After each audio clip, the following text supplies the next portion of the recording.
ओम शांति। 31 जनवरी 2023। बाबा के महावाक्य। मीठे बच्चे, तुम हो मोस्ट लकी बच्चे, क्योंकि तुम्हारे सम्मुख स्वयं बाप है। वह तुम्हें सुना रहे हैं। प्रश्न: भक्ति मार्ग का कौन सा संस्कार अभी तुम बच्चों में नहीं हो सकता? क्यों? उत्तर: भक्ति मार्ग में जिस भी देवी या देवता के पास जाएंगे उससे कुछ न कुछ मांगते ही रहेंगे। किसी से धन मांगेंगे, किसी से पुत्र मांगेंगे। यह मांगने के संस्कार अभी तुम बच्चों में नहीं हो सकते, क्योंकि बाप ने संगम पर तुम्हें कामधेनु बनाया है। तुम बाप समान सबकी मनोकामनाएं पूर्ण करने वाले हो। तुम स्वयं के प्रति कोई आशा नहीं रख सकते। तुम जानते हो, फल देने वाला एक ही दाता बाप है, जिसे याद करने से सब प्राप्तियां हो जाती हैं। इसलिए मांगने के संस्कार समाप्त हो जाते हैं। गीत। ओम नमो शिवाय। ओम शांति। भगवानुवाच। अब अच्छी रीति समझकर फिर समझाने के लिए एक गीता शास्त्र ही है। शास्त्र तो बनाया है मनुष्यों ने, परंतु राजयोग मनुष्य नहीं सिखाते। बाप कहते हैं, मैंने ही 5000 वर्ष पहले भी तुम भारतवासी सिकी लधे बच्चों को राजयोग सिखाया था। सिकी लधे का अर्थ तो समझाया है कि तुम ही पूरे 84 जन्म लेकर फिर आए मिले हो। 5000 वर्ष पहले भी तुम मिले थे और तुम आकर ब्रह्मा मुख वंशावली अर्थात ब्राह्मण ब्राह्मणी बने थे। बाप डायरेक्ट बोलते हैं, वह गीता पाठी आदि यह बातें नहीं करेंगे। बाप डायरेक्ट समझाकर गए थे, फिर भक्ति मार्ग से शास्त्र बनाते हैं। अब ड्रामा पूरा होता है, फिर बाप आया है, कहते हैं बच्चों को। कौन से बच्चे? कहते हैं खास तुम और आम सारी दुनिया। तुम अभी सम्मुख हो। तुमको बैठ बाबा ने अपना परिचय दिया है। यह राजयोग तुमको और कोई सिखला न सके। बाप ने ही पहले योग सिखलाया था, अब सिखला रहे हैं, जिससे तुम फिर राजाओं का राजा बनेंगे और कोई स्वर्ग का मालिक बना न सके। मैं तुम्हारा बाप आया हूँ फिर से तुमको राजयोग सिखलाने। अच्छा, अब बाबा तुमको झाड़ पर समझाते हैं। यह समझाने भी बहुत जरूरी है। इनको कल्प वृक्ष कहा जाता है। बाप कहते हैं, यह मनुष्य सृष्टि रूपी झाड़ कल्प वृक्ष है। वह गीता सुनाने वाले कहेंगे भगवान ने यह कहा था, और तुम कहेंगे भगवान कह रहा है। यह है मनुष्य सृष्टि का झाड़। इसमें कोई फल फ्रूट आम आदि नहीं है। उस फल फ्रूट का झाड़ जो होता है, उनका बीज नीचे, झाड़ ऊपर में होता है। इनका बीज ऊपर और झाड़ नीचे है। कहते भी हैं ईश्वर ने हमको पैदा किया है, अर्थात बाप ने बच्चे दिए हैं, बाप ने धन दिया है। बाबा, आप हमारे सब दुख दूर करो। बाबा बाबा कहते रहते हैं। लक्ष्मी नारायण के आगे जाते हैं, उनसे भी मांगते हैं, महालक्ष्मी हमको धन दो। यह सब मांगने के संस्कार हैं। जगत अम्बा से कोई पुत्र मांगेंगे तो कोई कहेंगे हमारी बीमारी दूर करो। लक्ष्मी के आगे ऐसी आशाएं नहीं रखेंगे, उनसे सिर्फ धन मांगते हैं। यह तो तुम जानते हो। जगत अम्बा सो लक्ष्मी, सो फिर 84 जन्मों का चक्कर लगाकर फिर जगत अम्बा बनती है। झाड़ में देखो, जगत अम्बा बैठी है। यही फिर महारानी बनेंगी जरूर। तुम बच्चे भी राजधानी में आएंगे। तुम कल्प वृक्ष के नीचे बैठे हो, संगम पर फाउंडेशन लगा रहे हो। कामधेनु के तुम बच्चे ही सबकी मनोकामना पूर्ण करने वाले हो। तुम भारत माता शक्ति सेना हो, इसमें पांडव भी हैं। बच्चों को समझाया गया है कि याद एक बाप को ही करना है। देने वाला एक बाप है। भल तुम किसकी भी भक्ति करो, किसको भी याद करो, परंतु फल देने वाला फिर भी एक ही दाता है। वही सब कुछ देता है। भक्ति मार्ग में तुम श्री नारायण की, श्री कृष्ण की पूजा करते हो, कृष्ण को झुलाते भी हो, प्यार करते हो, उनसे तुम क्या मांगेंगे? तुम चाहते हो हम उनकी राजधानी में जाएं, अथवा हमको श्री कृष्ण जैसा बच्चा मिले। गाते हैं भजो राधे गोविंद चलो वृंदावन। जहां राज्य भाग्य करते थे वैकुंठ में, उस समय कोई भी अप्राप्ति नहीं होती। श्री कृष्ण के राज्य को याद तो बहुत करते हैं। भारत में जब श्री कृष्ण का राज्य था तो और कोई राज्य नहीं था। अब बाप आए हैं, कहते हैं चलो कृष्णपुरी में। चलकर श्री कृष्ण की पत्नी बनो या राधे का पति बनो, बात एक ही है। वहां विष नहीं मिलेगा, वह है ही संपूर्ण निर्विकारी दुनिया। अभी तुम स्टूडेंट हो, पढ़ रहे हो नर से नारायण, बैगर से प्रिंस बनने के लिए। यहाँ भल कोई करोड़पति हैं, 50 करोड़ हैं, लेकिन तुम्हारी भेंट में वह गरीब हैं, क्योंकि यह सब उनका धन मिट्टी में मिल जाना है, कुछ भी साथ नहीं चलेगा। हाथ खाली जाएंगे। तुम तो हाथ भरतू करके जाते हो 21 जन्मों के लिए। अभी तुम राजयोग सीख रहे हो, फिर सतयुग में आकर राज्य करेंगे। तुम पुनर्जन्म लेते वर्णों में आते रहते हो। सतयुग में है 16 कला, त्रेता में है 14 कला, फिर भक्ति मार्ग शुरू होता है, फिर इब्राहिम बौद्ध आते हैं। क्राइस्ट के 3000 वर्ष पहले देवी देवताओं का राज्य था। अब सारा झाड़ जर्जरीभूत अवस्था को पाया हुआ है। अभी तुम कल्प वृक्ष के नीचे संगम पर बैठे हो। इसको कहा जाता है कल्प का संगम अथवा कलयुग और सतयुग का संगम। सतयुग के बाद त्रेता, फिर त्रेता के बाद द्वापर और कलयुग का संगम। कलयुग के बाद फिर सतयुग जरूर आएगा, बीच में संगम जरूर चाहिए। कल्प के संगम युगे बाप आते हैं, उन्होंने कल्प अक्षर बदल सिर्फ युगे युगे लिख दिया है। बाप कहते हैं मैं निराकार परम पिता परमात्मा ज्ञान का सागर हूँ।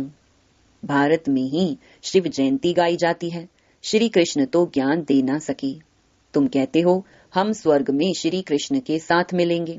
बाप कहते हैं भक्ति में श्री कृष्ण का साक्षात्कार मैं तुमको कराता हूँ। कृष्ण जयंती पर बहुत प्रेम से उनको झूला झुलाते हैं, पूजा करते हैं। उनको जैसे सच सच श्री कृष्ण दिखाई पड़ता है। साक्षात्कार होगा, कृष्ण का चित्र होगा तो उनको भी उठाकर भाकी पहनेंगे। भक्ति मार्ग में मैं ही मदद करता हूँ, दाता मैं हूँ। लक्ष्मी की पूजा करते हैं। अब वह तो है ही पत्थर की मूर्ति, वह क्या देगी? देना फिर भी मुझे ही पड़ता है। साक्षात्कार भी मैं ही कराता हूँ।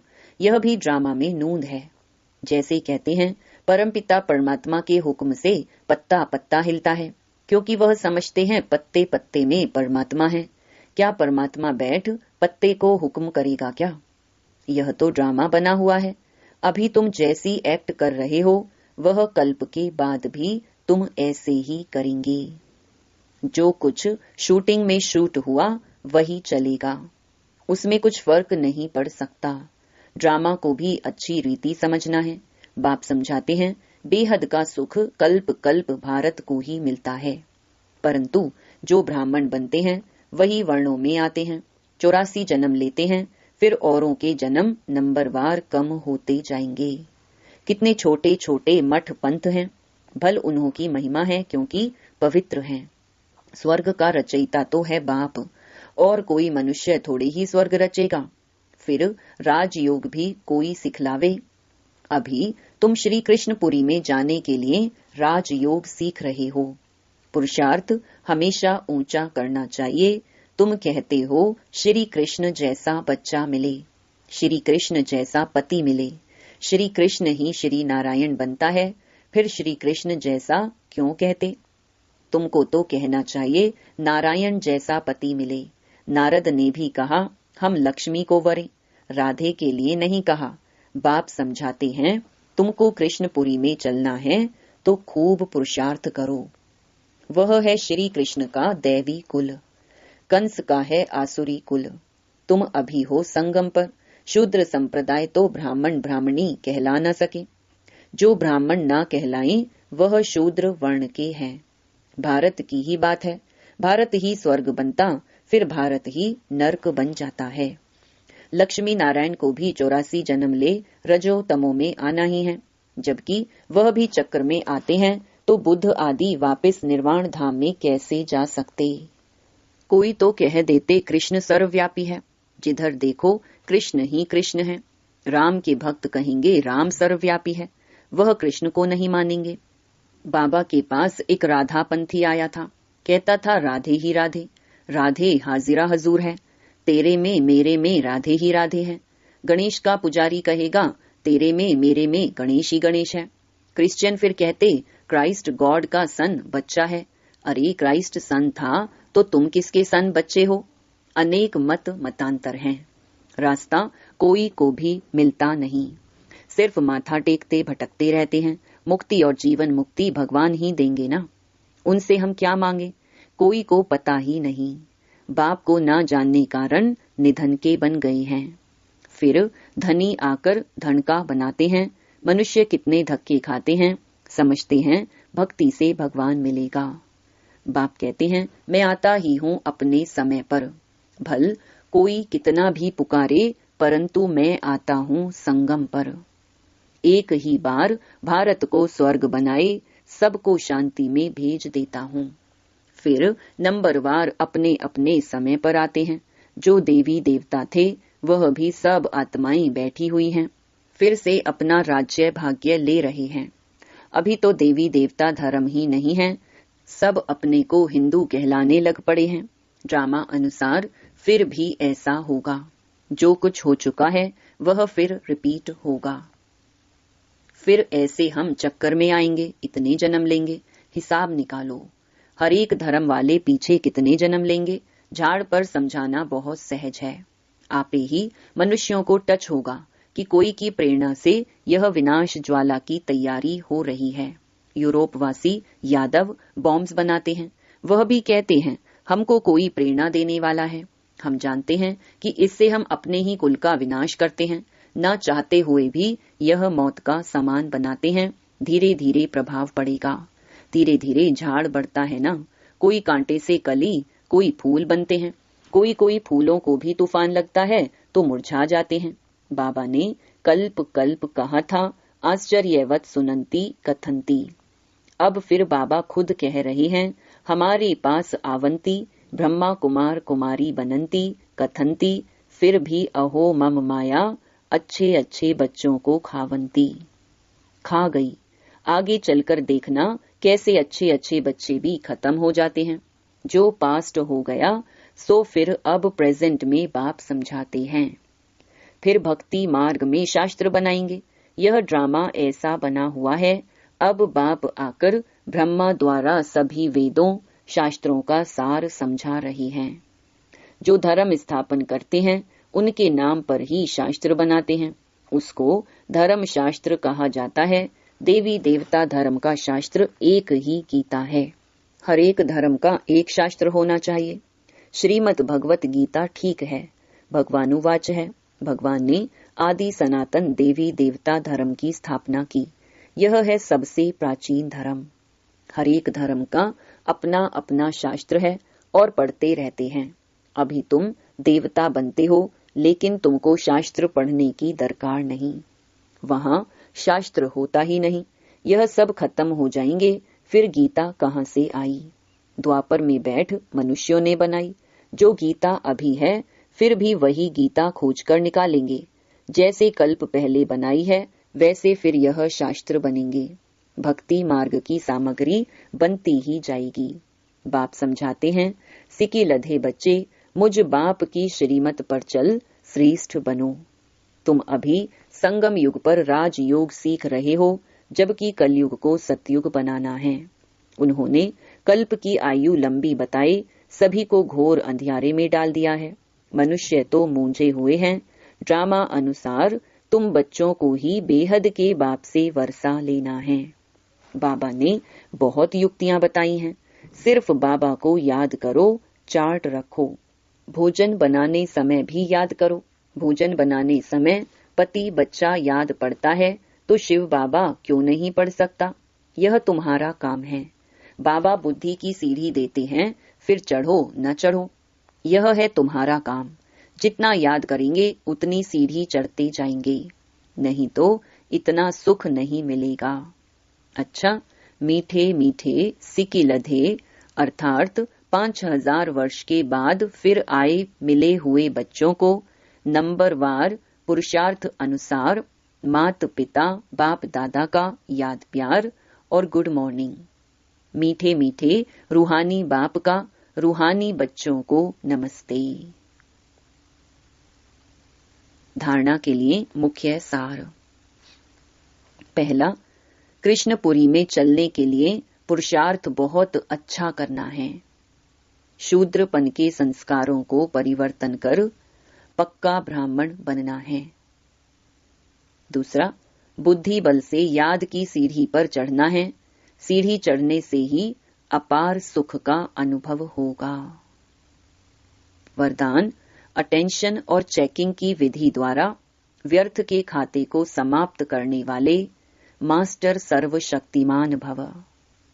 ब्राह्मण जीवन में व्यर्थ संकल्प, व्यर्थ बोल, व्यर्थ कर्म, बहुत समय व्यर्थ गंवा देते हैं। जितनी कमाई करने चाहो उतनी नहीं कर सकते। व्यर्थ का खाता समर्थ बनने नहीं देता, इसलिए सदा इस स्मृति में रहो कि मैं मास्टर सर्वशक्तिमान हूँ। शक्ति है तो जो चाहे वो कर सकते हैं, सिर्फ बार बार अटेंशन दो। जैसे क्लास के समय व अमृत वेले की याद के समय अटेंशन देते हो, ऐसे बीच बीच में भी अटेंशन और चेकिंग की विधि अपना लो तो व्यर्थ का खाता समाप्त हो जाएगा।